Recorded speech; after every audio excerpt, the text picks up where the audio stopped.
Osmania varsity అనే పదం తెలంగాణకు ప్రత్యామ్నాయమని సీఎం రేవంత్ రెడ్డి అన్నారు. ఈ రెండు అవిభక్త కవలలు లాంటివన్నారు. ఉస్మానియా వర్సిటీలో 90 కోట్లతో నిర్మించిన భవనాలను సీఎం రేవంత్ రెడ్డి ప్రారంభించారు. దుందుబి, భీమా వసతి భవనాలను ప్రారంభించిన అనంతరం డిజిటల్ లైబ్రరీ, రీడింగ్ రూమ్లకు శంకుస్థాపన చేశారు.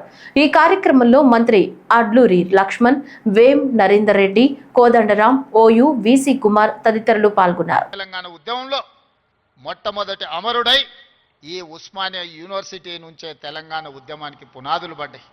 ఓ యాదయ్య ఉస్మానియా యూనివర్సిటీ గేటు దగ్గర నిటారుగా నిలబడి పెట్రోల్ పోసుకొని తగలబెట్టుకొని అగ్గిపుల్ల గీరితే కాల్తేనే అమ్మా అనే మనము యాదయ్య జై తెలంగాణ అని చెప్పి తెలంగాణ రాష్ట్ర సాధనలో సమిదై ఈరోజు ఈ ఉస్మానియా యూనివర్సిటీలో ఒక ఈశాన్ రెడ్డి, ఒక వేణుగోపాల్ రెడ్డి ఈ ఉస్మానియా యూనివర్సిటీ నుంచే తెలంగాణ రాష్ట్రం సాధనలో సమిధలైన ఈరోజు నేను ఉన్న వాస్తవం మీ దగ్గర చెప్పదలుచుకున్నా.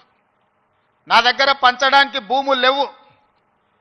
మిమ్మల్ని ధనవంతులు చేయడానికి ఖజానా ఖాళీగా ఉన్నది. ఖజానా ఒట్టిపోయి ఉన్నది.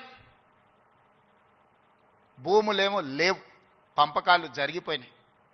ఈరోజు తెలంగాణలో 1,50,00,000 ఎకరాల వ్యవసాయ యోగ్యమైన భూములు ఉంటే 96% చిన్న సన్నకారు రైతులే. అంటే ఎకరము, 2 ఎకరాలు, 3 ఎకరాలే. ఇప్పుడు అగ్రికల్చర్ సీలింగ్ యాక్ట్ తెచ్చినా నేను గుంజుకోవడానికి గజం కాదు కదా, ఇంచు భూమి కూడా లేదు. అందుకే మా దళితులకు, మా గిరిజనులకు, మా బలైన వర్గాలకు, మా మైనారిటీ సోదరులకు, మా తమ్ముళ్ళకు, మా చెల్లెళ్ళకు నా సూచన ఒక్కటే: మీరు ధనవంతులు కావాలి, మీరు గొప్ప వ్యక్తులు కావాలి అని అంటే రాష్ట్ర ప్రభుత్వం పంచడానికి భూములు లేవు, నింపడానికి ఖజానా లేదు.